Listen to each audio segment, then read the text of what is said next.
नमस्कार साथियों, आप सभी का हार्दिक स्वागत है आपके अपने इस YouTube digital platform maths by S Kumar. मैं हूं एस कुमार। आज की इस वीडियो में अपन बात करने वाले हैं कि किस प्रकार आप BSTC फर्स्ट ईयर में अच्छे मार्क्स लेके आ सकते हो। और जिसको ये डर है कि मैं फेल हो सकता हूं, तो आप इस वीडियो को पूरा देख लीजिए। साथ ही ये जो अंग्रेजी की हमारी प्लेलिस्ट बनी हुई है, इसके सभी वीडियोस आप देख लीजिएगा, ताकि आपके जो है फेल होने का डर बिल्कुल ही ख़त्म हो जाए। और जिन बच्चों ने ये प्लेलिस्ट अगर पूरी देख ली है या आगे जो कंटिन्यू होने वाली है, अगर उसको पूरा देख लेता है, तो मैं इसकी गारंटी ले सकता हूँ कि 60 मार्क्स के पेपर में 45 प्लस ही उसके जो है मार्क्स आने वाले हैं। तो क्या पढ़े, कैसे पढ़ना है, वो मैं सब आपको बताने वाला हूँ। तो चलिए शुरू करते हैं आज की वीडियो को। और पास करवाने की 100% गारंटी मेरी है। आप मेरे जो वीडियोस हैं, मेरे जो कंटेंट है अंग्रेजी वाला, उसको देख लीजिए। उसके बाद अब जब आप पेपर देने जाओगे तो आपको खुद को पता लग जाएगा कि हाँ, अब मैं फेल नहीं होने वाला हूँ। तो चलिए शुरू करते हैं। सबसे पहले ये जानते हैं कि आपके पेपर का कोड क्या रहता है। तो आपके जो पेपर का कोड है वो रहता है 106, यानी कि 6 नंबर का आपका पेपर होता है।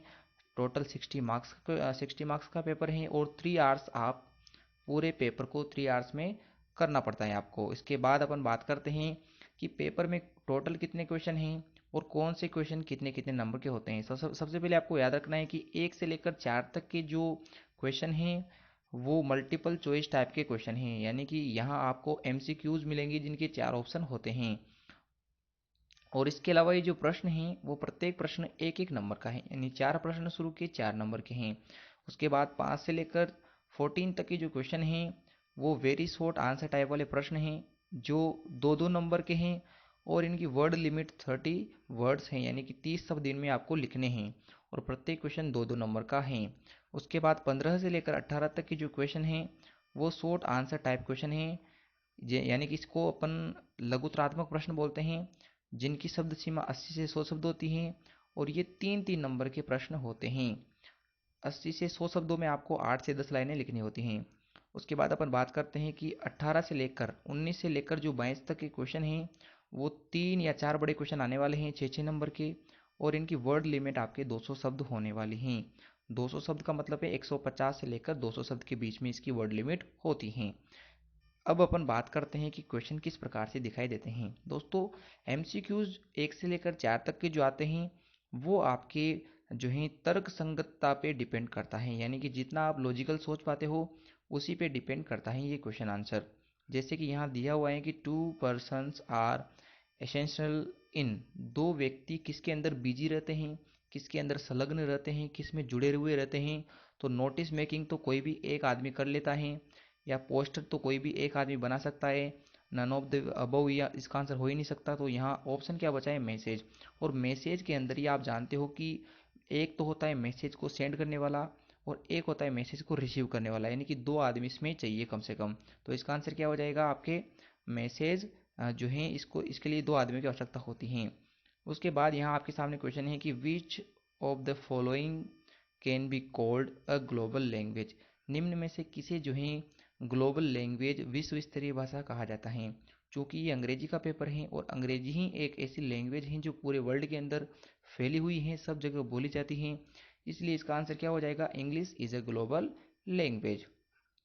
अगला है identify the word with a different sound. ऐसा शब्द निम्न में से 4 में से चूज करना है आपको, जो क्या हो, एक डिफरेंट साउंड प्रोड्यूस करता हो।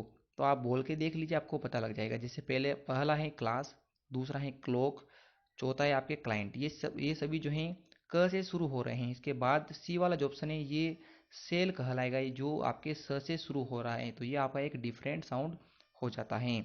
इसके बाद अपन नेक्स्ट बात करें कि observed behaviours of a child of the child is.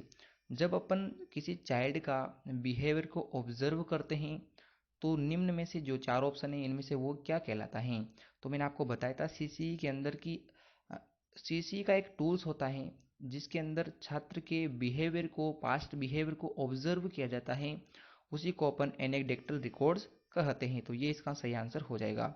अब इसके बाद क्वेश्चन नंबर 5, क्वेश्चन नंबर 6 और क्वेश्चन नंबर 7, ये आपके ग्रामेटिकल पोर्शन हैं। तो इनको मैं अलग वीडियो में आपको 3 अलग अलग वीडियो बनाकर उसको कंप्लीट करवा दूंगा। सबसे पहला आपके हैं, आपको आर्टिकल चूज़ करना रहता है क्वेश्चन नंबर 5 के अंदर, तो ये मैं आपको नेक्स्ट वीडियो बनाकर समझा दूंगा। उसके बाद ही आपको कनेक्टिव्स लगाना है, संयोजक शब्द, बोथ का प्रयोग, एंड का प्रयोग, इनका प्रयोग अपन आगे जो ग्रामर वाले वीडियो आएंगे अपने उसके अंदर कवर करने वाले हैं। और ऐसे ही प्रीपोजिशन का सही प्रयोग कैसे होता है, यहाँ कौन से प्रीपोजिशन आएगी, और अभी तक जितने भी क्वेश्चन आए हुए हैं मैं सभी को 2015 से लेकर 21 तक के सभी प्रश्नों को कवर करवाने वाला हूँ। तो आपको टेंशन नहीं लेनी है, बस अभी आप बने रहिए, कैसे कैसे प्रश्न आते हैं उनको मैं वीडियोस बनाकर कवर करने वाला हूँ। तो क्वेश्चन नंबर 5, 6 और 7 ये आपके ग्रामर के क्वेश्चन हो जाते हैं। उसके बाद बात करते हैं कि मेरे जो आपको मैं पढ़ा रहा हूँ वो क्वेश्चन कैसे आते हैं। तो देख लीजिए, मैंने आपको सीसी के अंदर पढ़ाया है इवोल्यूशन। अब इवोल्यूशन बिल्कुल वैसे ही काम करता है जैसे कि सीसी के छोटे छोटे आप पार्ट्स बना दो कि इवोल्यूशन क्या होता है, असेसमेंट क्या होता है, तो ये आपको समझना होता है। तो इवोल्यूशन मैंने आपको बता रखा है कि इसके अंदर मेजरमेंट और असेसमेंट यानी कि मूल्यांकन और मापन, यानी कि इसमें आकलन और मापन दोनों किया जाता है। अगला प्रश्न है आपके सामने, व्हाट इज सीसीई। तो सीसीई वाले जो मैंने आपको वीडियो पढ़ाया उसके अंदर पहला क्वेश्चन यही है कि सीसीई क्या है, तो इसकी फुल फॉर्म क्या है, कॉन्टिन्यूस कॉम्प्रिहेंसिव एवोल्यूशन। नेक्स्ट इसके बाद है व्हाट इज इंटोनेशन। तो इंटोनेशन का मतलब होता है भाषा के अंदर जब उतार चढ़ाव आता है तो उसे आप इंटोनेशन कहते हो, यानी कि एक लेवल अप होता है एक लेवल डाउन होता है, उसे अपन कहते हैं बोलने के टाइम पे इंटोनेशन। इसके बाद है लोकल कॉम्प्रिहेंशन और ऑडियो विजुअल एड्स। तो इसके बाद कल जो वीडियो आने वाली है उसी वीडियो में अपन पढ़ेंगे ऑडियो विजुअल एड्स क्या होते हैं। और जो क्वेश्चन अभी इसमें आपको नहीं आएंगे वो मैंने नहीं पढ़ाए हैं तो आगे उनको मैं पढ़ाने वाला हूँ, उनके साथ ही कुछ और इंपॉर्टेंट क्वेश्चन हैं उनको भी अपन कवर करेंगे। तो आपको चिंता नहीं करनी है, मेरे प्लेलिस्ट के सभी वीडियोस देख लीजिए। और अभी तक की अगर आपने जो वीडियोस नहीं देखी है तो कम से कम उनको ज़रूर देखिए, उसमें से भी CCE वाले जो 2 वीडियो हैं इनको देख लीजिए। आपके 15 मार्क्स यहीं से आने वाले हैं, 2 वीडियो से आपके 60 में से 15 मार्क्स यानी कि 25% अंक सिर्फ CCE को पढ़ने से आपको मिल जाएंगे। तो आप वो 2 वीडियो ज़रूर देखेगा। इसके अलावा अपन अगर बात करें अगले प्रश्नों की, तो इसमें दे रखा है ओवरऑल प्रोफिशिएंसी क्या होती है ओवरऑल प्रोफिशिएंसी, तो इसको भी लेकर अपन आगे बात करेंगे अगले वीडियोस के अंदर। अगला दे रखा है when does a consonant become complete. एक कॉन्सोनेंट कब जो है कंप्लीट होता है, तो आपको सब पता है कि कंप्लीट कॉन्सोनेंट का मतलब होता है व्यंजन। व्यंजन कब कंप्लीट होता है, जब उसके अंदर स्वर जो है ऐड हो जाता है। वेन इसमें बोल सकते हैं कि when vowel sound include with a consonant sound then the a consonant sound become complete। तो ये इसके अंदर सही आंसर होगा। इसके बाद ही what are the causes of spelling error। Spelling error जो होती है इसके मुख्य कारण क्या है, तो इनको भी अपन समझेंगे। ज़्यादा नहीं लिखना है आपको, टेंशन नहीं करनी है। 3 लाइनों का है तो इसके अंदर 3 नंबर का है तो इसके अंदर 6 या 7 लाइनें लिखकर अपन 80 वर्ड्स कंप्लीट कर लेंगे।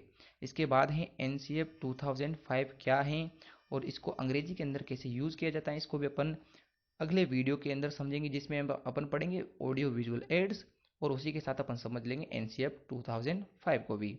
देन इसके बाद बात करते हैं, क्वेश्चन है अगला, importance of teachers motivation in learning. सीखने के अंदर एक टीचर जो मोटिवेशन देता है उसका क्या महत्व है। तो ऐसे ही कुछ प्रश्नों को आने वाले वीडियोज में अपन कवर करेंगे।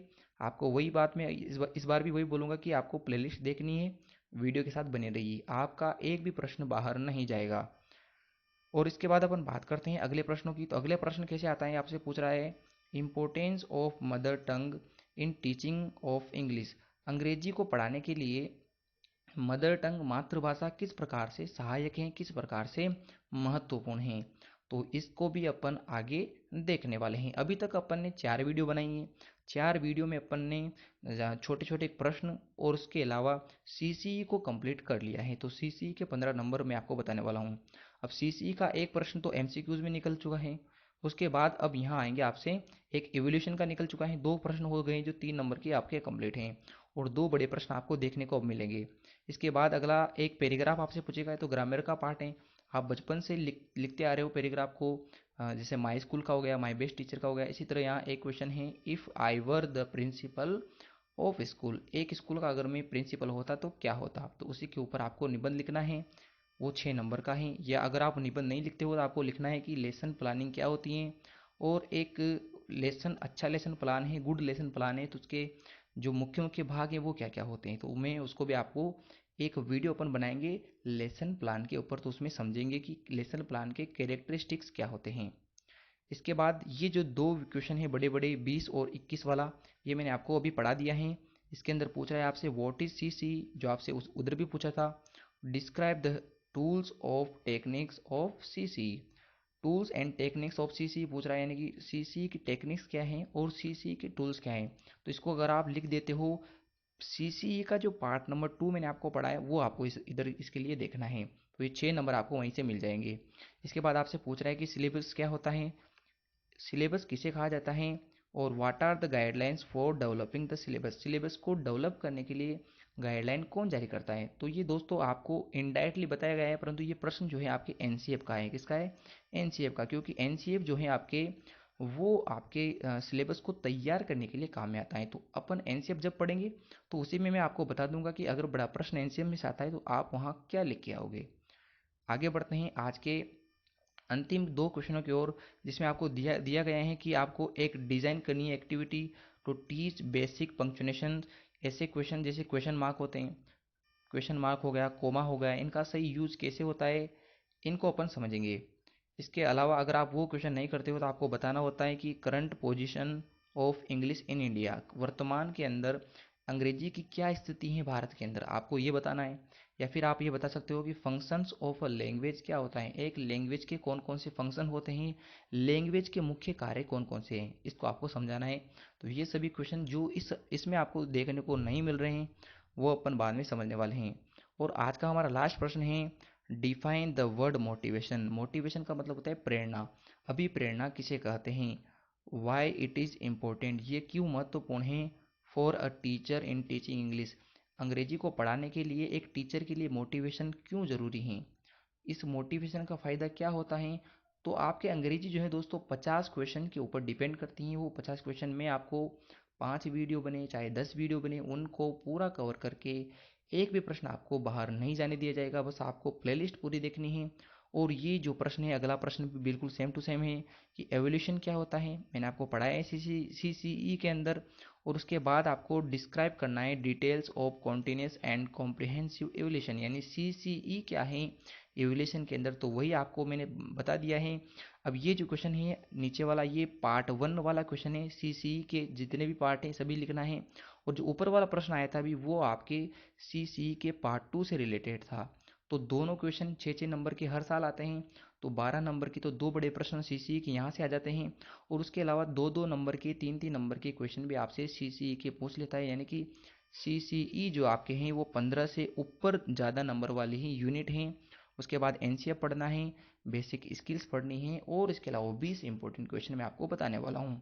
तो यहाँ से अपने जो हैं, अगर आप मेरी सभी क्लासेज रेगुलर ले रहे हैं तो इतनी मैं गारंटी दे सकता हूँ कि आपके 60 में से 45 प्लस मार्क्स आएंगी। और हो सकता है किसी ने अच्छा किया हो तो वो 60 आउट ऑफ 60 भी लेके आ सकता है, वो उसके ऊपर डिपेंड करता है।